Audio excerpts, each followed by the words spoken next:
December 1న జరిగే మాలల సింహగర్జన జయప్రదం చేద్దాం.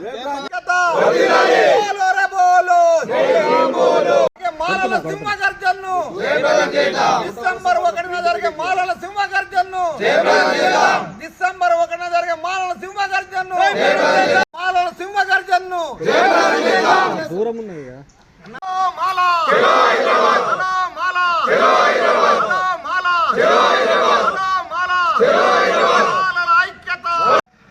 జై మాలా, జై మాలా, జై మాలా.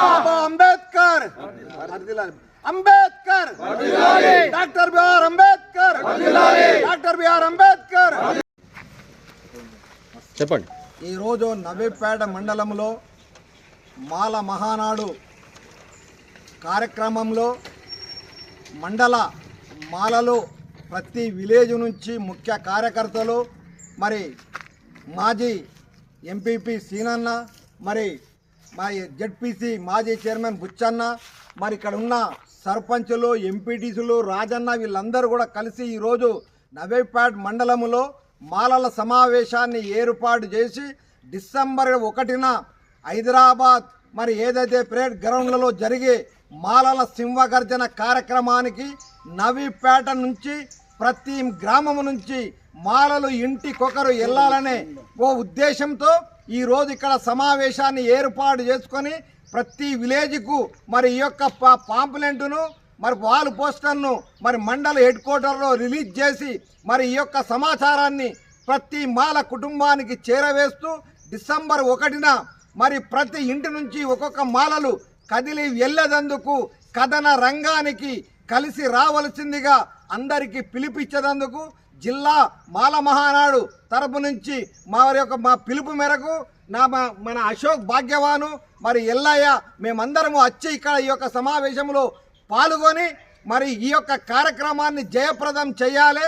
ఏదైతే ఆగస్టు 1న సుప్రీంకోర్టు మరి ఎస్సీలకు వర్గీకరణ విషయంలో దొడ్డుదారిన వర్గీకరణ చేసుకోవచ్చనే ఇచ్చిన విషయాన్ని రాజ్యాంగ పరంగా 341 ఆర్టికల్ ప్రకారంగా అది తప్పు అనేది తెలిసిన మరి మాలల్లో చిచ్చుపెట్టి మరి ఎస్సీలలో చిట్టుపెట్టి రాజ్యాధికార దిశగా వస్తున్నారని ఆలోచించి మరి ఏదైతే ఈ యొక్క కులాల వాళ్ళు మరి ఎస్సీలో ఉన్నను విడదీసేందుకు ఈ యొక్క ప్రయత్నం చేస్తున్నారు. కాబట్టికే ఇది రాజ్యాంగ పరమైనది కాదు, రాజ్యాంగ వ్యతిరేకం అనేది ఖచ్చితంగా తెలిసిన దీన్ని కొంతమంది నాయకులు, కొన్ని పార్టీల వాళ్ళు, బీజేపీ వాళ్ళు చిచ్చుపెట్టి మరి దీన్ని ఏదైతే చేస్తున్నారో వారికి తగిన గుణపాఠం నేర్పాలనే ఉద్దేశంతో మరి మేమందరము మాలలము సముఖ్యంగా అందరం కలిసికట్టుగా మరి డిసెంబర్ 1న జరిగే కార్యక్రమానికి వెళ్తున్నాము.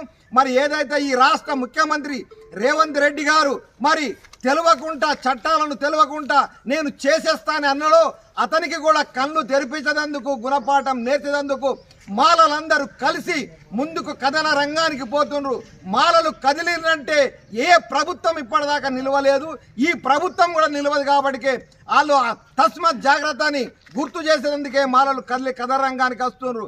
బాబాసాహెబ్ అంబేద్కర్ యొక్క రాజ్యాంగాన్ని మేము రక్షించుకుంటాము. భారతదేశంలో ఉన్న 140 కోట్ల ప్రజలకు ఏదైతే రాజ్యాంగం అనుకూలం ఉందో దానికి అనుకూలంగానే మాలలు పనిచేస్తారే కానీ ఒక వర్గానికో, ఒక కులానికో, ఒక మతానికో, ఒక పార్టీకో పనిచేయరనే విషయాన్ని తెలియపరచేందుకు హైదరాబాద్కు మాలలందరూ కలిసి వస్తున్నారు, కథన రంగాన్ని తొక్కుతున్నారని చెప్పేందుకే ఈరోజు నవీపేట మండలంలో మాలలు సమావేశమై ఈ యొక్క నవీపేట నుంచి బోధన్ కాన్ఫరెన్స్కి పిలుపునిస్తున్నారని కోరుతూ అందరూ కలిసి రావాల్సిందిగా కోరుతున్నారు.